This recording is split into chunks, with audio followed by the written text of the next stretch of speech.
Joining us today on Pirate Radio Live, former Pirate, now with the Jays organization, Carter Cunningham. Carter, good to see you. How you doing, man? I'm doing great. Thanks for letting me in the studio here. Well, you're welcome anytime. Yeah. You don't need an invite, but Right. and on that note, we've had some guys roll in here recently. Zach Agnos. We talked to Carter Spivey via video yesterday, and want to try to get up with some other guys. But a lot of guys in Greenville, around East Carolina right now during the off season, and I always say it's really cool to see. Speaks to the culture, speaks to the program, and hopefully something, Carter, you can take a lot of pride in. Yeah, it's a good group that's back here this offseason for sure. I always look forward to coming back here. I feel like this is my home now. And so I got some fun roommates in Josh Groves and Chandler Williford. So it's quite the group there, and it's just a lot of fun to be a part of. That's great to hear. And I don't know how much you interact with the current players, but again, just kind of being around is awesome. And we've got some guys like Pack and Franny and now Jake Agnos who are part of the team. But again, like Cliff preaches family culture, all that stuff, and you guys certainly practice what he preaches, and just great to see. Yeah, it's a lot of fun to be a part of. I mean, I got brothers for life. So. Yeah, that's awesome. That's a good way to put it. Carter, how excited are you, man, to see your organization, win away from, and we're talking here on a Friday going into Game 6 tonight in what's going to be an absolute madhouse at the Rogers Center, I'm sure. But what's it like for you to witness it? Yeah, it's pretty cool. I mean, just thinking back to spring training, the vibe around like the organization was very, very positive, and it's really cool to see kind of that work pay off, and also for our guy Trey to kind of be not leading the way, but he's certainly a big part of it. So yeah, definitely it's a big awesome. part of it. I asked Carter Spivey because a great run by the Guardians this year, and Big Gav was a part of that. But I asked him, does it trickle down into AAA, AA, single A, all that? Do you kind of feel it when your team at the big league level is doing well? It does kind of give a little jolt to everyone? Yeah, I think it's great for the organization as a whole, because especially seeing guys, a lot of homegrown guys coming up through the system and now contributing for a World Series, it gives us minor league players like a lot of confidence and hope in our own ability that one day that'll be us. So I think it's just great for the org. Well, let's talk Trey. I mean, it's hard probably to say you're surprised, but then again, to have this much success this early, what's your thoughts on it? Yeah, well, I was texting my brother the other day about it. We were just watching the game, and he was like, it really puts into perspective how screwed the college hitters were when he's going through mowing down the Yankees and the Dodgers, which he's right. And so, I'm obviously super proud of Trey, like everything that he's accomplishing, and it just couldn't be happening to a better dude, a better human being. Well, we're getting like some big fish stories now that we're a little bit removed from him being here. Zach Agnos said he had success against Trey. Dixon said he got him a time or two. How about you? What were your numbers against Trey Yesavage? They weren't great. I know I hit a double, and I think that was literally about it. Yeah. Like I told Dixon, you could say, hey, see that guy that just struck out Ohtani a few times? I doubled off him. Yeah. You telling anybody that? I mean, I want to. He was like my second at-bat in spring training this season. Oh, I faced our second rounder, my first at-bat of spring training, and I faced Trey, the second at-bat of spring training, and it didn't go well. So. Well, Carter, you're one of the most pure hitters we've seen come across. I mean, I think about Packard and his amazing season, and Norby, I think, hit 400. We have had some guys that could absolutely rake, but you're up there with them with the power and the ability to hit all fields. How has that translated into pro ball? How have you done since going? Yeah, the adjustments I made actually going into pro ball didn't pay off in the first half of my professional season, and then down towards the second half, they did. It's just having the ability to use all fields, understand counts, and just stick to an approach. And I think that's what I got away from in the first half. And then what made me really good in the second half was just committing to something and going for it. So it's already a hard enough game. So you got to dummy it down and just be simple with it. And I hear that a lot about it, and it's pretty much the game of baseball. If you hit 800, you'll be the greatest player of all time. But it's a game of failure, as they say.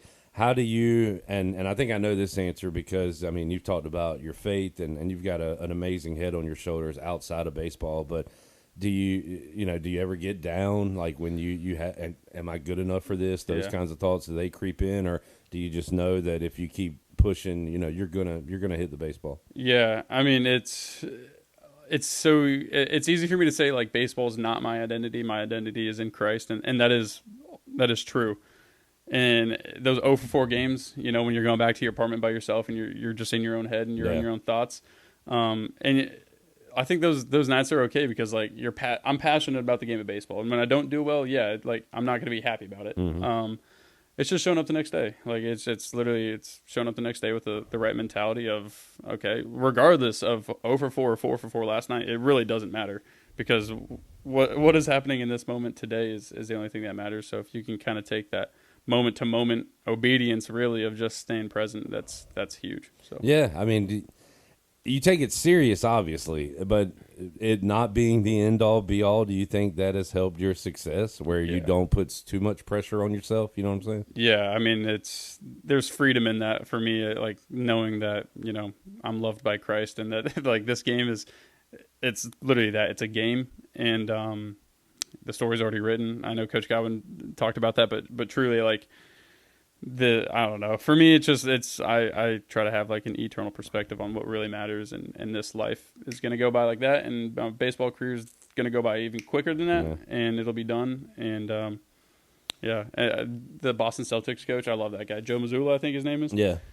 What did he say? He was like, "We're either going to win or lose, and none of you guys are invited to my funeral," or something like that. Like, but like he's like he doesn't care. Like it is what it is, and you just go out and have fun.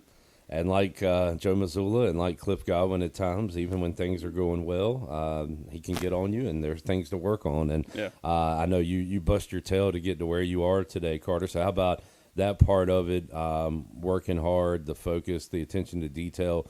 Well, I understand talking to Josh Gross, who you mentioned earlier, when you get to the pros, it's not all laid out for you. Here's what you're doing at this hour. Here's your 30-minute block. It's a lot of your own time, right? So how did you adjust to that and making sure you were still getting your work done when maybe somebody wasn't over your shoulder telling you to work? Yeah. I mean, I think Coach Godwin instills that in all of the players here. So I think we are truly at an advantage going into pro ball. And all it is, it takes discipline and commitment, and I think that's where my faith definitely comes into play. And I think that's why I can definitely, outlast or maybe even have an advantage on some of my peers, is just because I'm committed to it and I have high standards for myself, and that Coach Godwin definitely helped instill that. So I always ask you guys, like, do you know where you'll be when you start this next season? The answer is always no, seemingly. Is that the same for you? I got no idea. So what are the next couple of months like for you? What are you doing? I guess until we get to the new year. Yeah, just working out here in Greenville, giving some lessons on the side, but really just trying to hone in on my craft. And I'm going to start hitting in a week or two, and I got a good, off-season plan ahead on things that I want to work on and make adjustments on, and then head into spring training ready to go. When you're working, are you working with kids and stuff? When you say giving lessons, like. Okay, they see, Cal Raleigh hit the ball 400 feet or whatever. They want to do that. But what are your kind of basics when you are giving lessons? What are you kind of preaching to the kids? Yeah, I mean, something I'm kind of working through right now is actually how you communicate with different age groups. I realized, the way you communicate with a 7-year-old kid has to be way different than the 16-year-old high school junior or whatever. And so just my big thing, like if I'm working with a younger kid, it's just to be athletic and swing hard. And then with the 16-year-old, it'll be a little bit more in depth. And I just try to get him to use all parts of the field and again, stay athletic and be adjustable, be an athlete.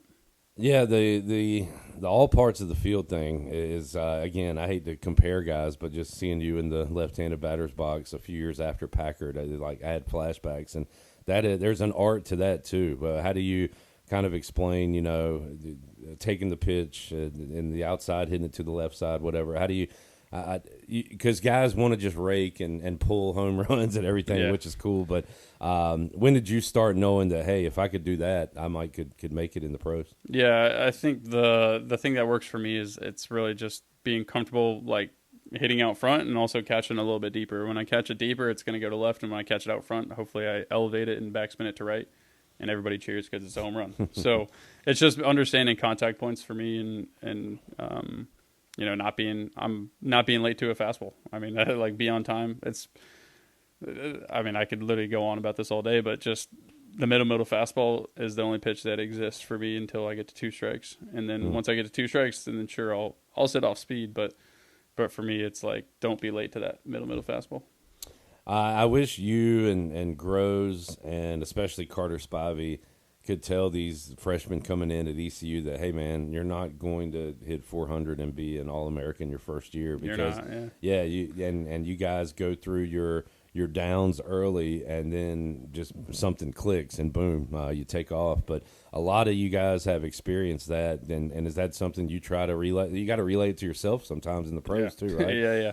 But that is a message you can give to pretty much anyone, right? Yeah, I mean, regardless of your profession. I heard the quote the other day of like, even experts were once beginners. Yeah. Like even they had a day one, and like obviously, yes, I've been playing baseball my entire life, but like it's such a humbling game, and anything in life, like you just show up the next day. Like I can't give you any other advice besides yesterday doesn't matter. Only thing that matters is today, and that's the only thing we're promised. So go all in today. Yeah, I think about like Bill Belichick getting fired, which could happen again the way he's coaching now. But Nick Saban got ran out of town with the Dolphins. Like the best of the best, have been fired from their job, and like you said, it could go to any profession. So how are you watching these Blue Jays World Series games? And are you like nervous watching it? Or are you watching it kind of from afar? Like what's your mindset watching this stuff? Yeah, I'm watching it at home or with my girlfriend. If Trey's pitching, my girlfriend and I like to watch it.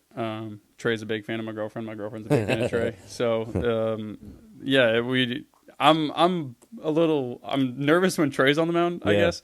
But when he's not on the mound, I'm kind of just a fan, I guess. And I enjoy watching them. I think one thing I love about the Blue Jays specifically is just it seems like it's a new guy every night. Like they're just a fun team to watch, honestly. Yeah. And so I kind of respect that, and it's just fun to watch, honestly. Yeah, I'm a Braves fan. I am a baseball fan, but I don't follow it as closely as I do like the NFL and other sports. But my take was that Vlad Guerrero Jr., because I watched his dad, and his dad was just freaking tremendous at hitting the baseball, especially outside of the strike zone. Yeah.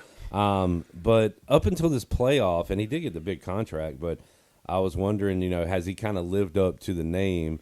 And I don't have questions on that anymore with the way. Yeah. But when you see a guy like David Ortiz was always a big postseason guy as well. But these guys in the postseason just take it to the next level. It's unbelievable, and he's been tremendous. Yeah, he's honestly what impresses me more about Vladdy is like I think his leadership on the field. You might not like always see it, but I guess like in spring training, and then also I mean you might see it like in some dugout clips or whatever. But like his leadership on and off the field, I think is what really is rallying around the group. And then obviously when your best player is also your best leader, like you're gonna have a good group, and I think that's what they got going on. Seems like he keeps it pretty loose as well. Yeah. At least the post game stuff. He's got a sense of humor about him, and the all parts of the game. I underrated his fielding, his throwing, everything, and that has really come into play in this World Series as well. We saw it in that marathon game the other night. Players executing in key moments. Yeah, he's a Gold Glove winner too. People forget, they see him for his bat, but he's got multiple gold gloves.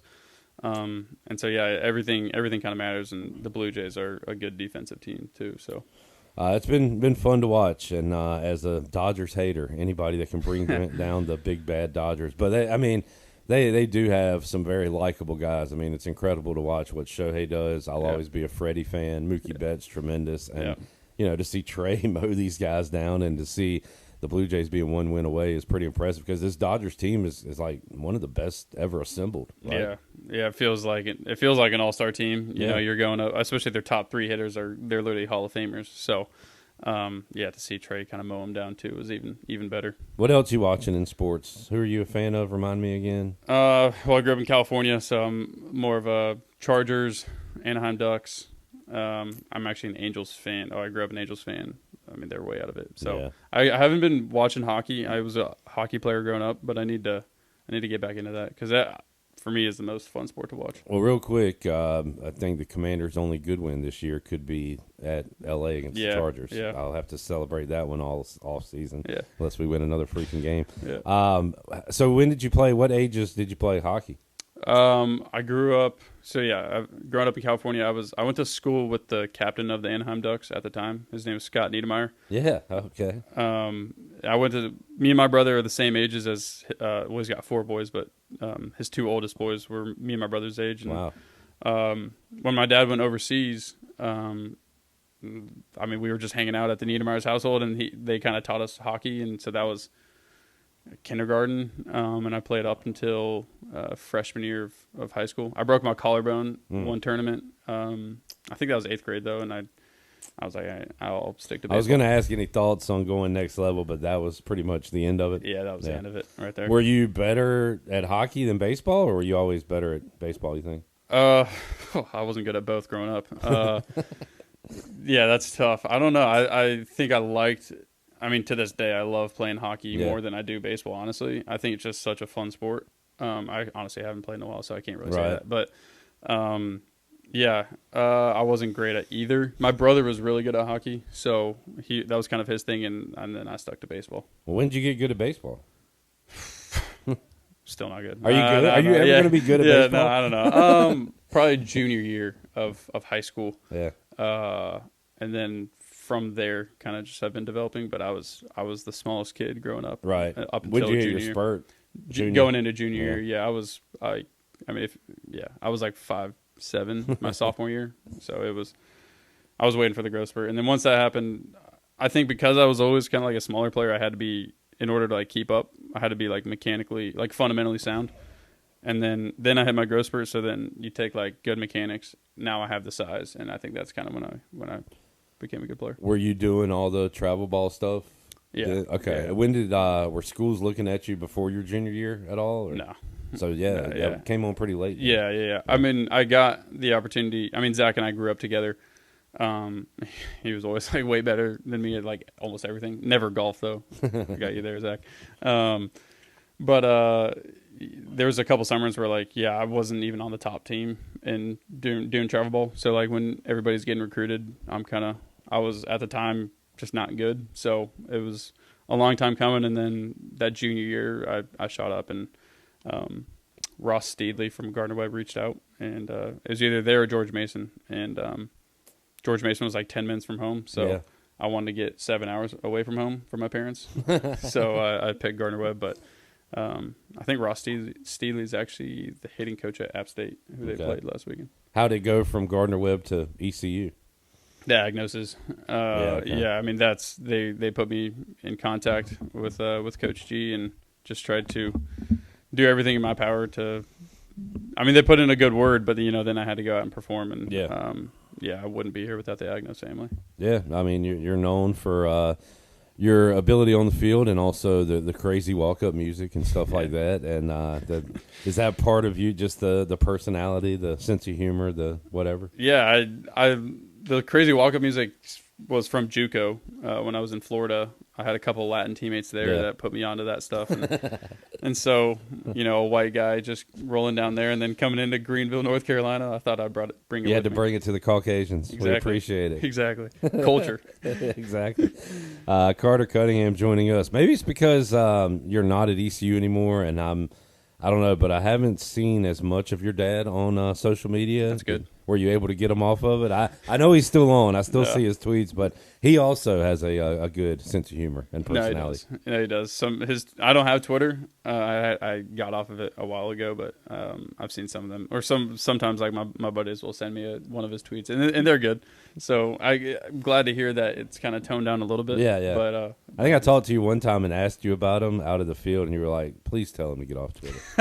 At that time, probably when I was at ECU, probably so. But he's good now. Good deal, Carter. So real quick about your pro career, what level did you end 2025 at? Yeah, I was in Vancouver, which was high A, all season. I started there, ended there. I don't know if that's a good or a bad thing. I didn't get demoted, I didn't get promoted, so I was one of the few guys that was there the entire season, and absolutely loved the city of Vancouver. Yeah, you're very worldly, I would say, seriously. around the States and also up in Canada. Mention training and how detailed you want to get. How detailed do you get as far as the analytics, the computer? How much are you watching yourself, and what's the ratio of like just natural swinging a bat like you did in Little League versus eyeing in on every little detail? Yeah, you got to be careful with that. That was, I think, kind of attributed to my poor first half was I got too caught up in the data and in my swing and like all of the things where you take out the compete mode, where at some points, like when the lights turn on, you have to go out and compete. Yeah. And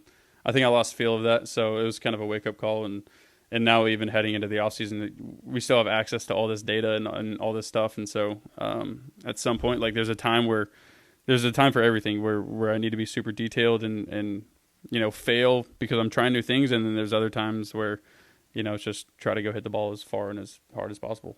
How's the lifestyle of a minor league player? What do you do the Tuesday through Sunday, right? You get used to that, I'm sure. But like the food, the travel, you seem okay with it. Yeah. No, I'm good. I mean, it's free, so we're not getting paid great. You got a great perspective on everything, Carter. I'll give you that. I mean, I'm just grateful to even just I get to play.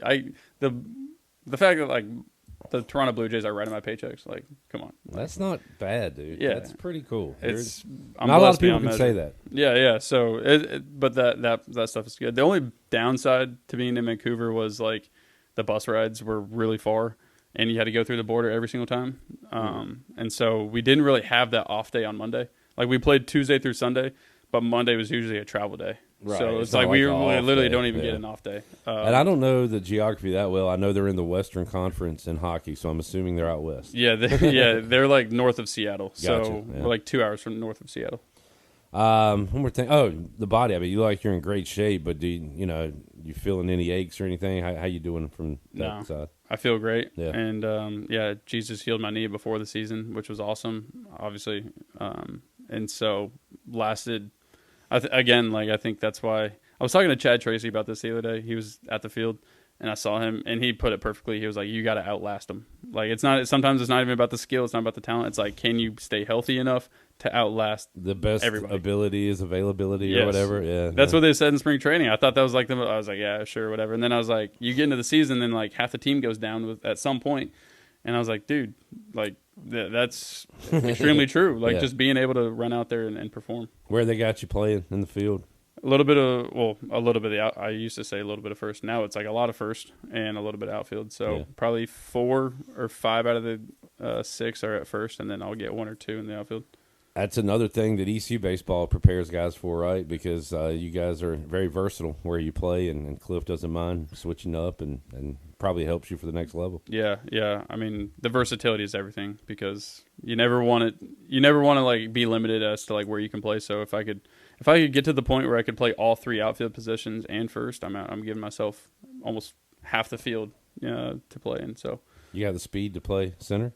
Working on it. I mean, I think so. Yeah. I don't know if the Blue Jays think that, but maybe I'm. What was your color at ECU? Because Ryan McChrystal used to always lie about his color. Yeah. I remember I told Cliff Ryan said he was this, and Cliff was like, "No, he's not. He's lying." Yeah. What do we have? Red, yellow, green, or something like that. Something like that. I think I was like on the fringe of being a green. Nice. But I think I've gotten faster. So okay, we'll see. Carter, awesome to talk with you, man. And not that I knew you well, but like you haven't changed at all. Like you are who you are, which is great. And we wish you the best success. We keep up with you guys, what you're doing. So keep up the good work, man. Looking forward to following you in 2026. Yeah, I appreciate it. You guys do a phenomenal job of keeping up with us. So shout out to you. Shout out Shirley Rhodes and the crew. Yeah. Yep.